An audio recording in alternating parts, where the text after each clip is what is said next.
This is Motorola Moto E22, and today we would like to demonstrate how you can share the Wi-Fi network password on this device.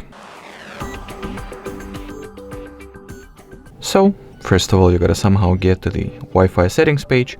The easiest and the quickest way to do that is by opening the notification and control panel by swiping downwards from the status bar, then locate the internet shortcut that looks exactly like so. After that, touch and hold.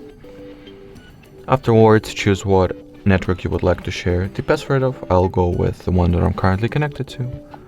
Tap on it, and at the following network details page, you'll see this little share icon which you want to click on.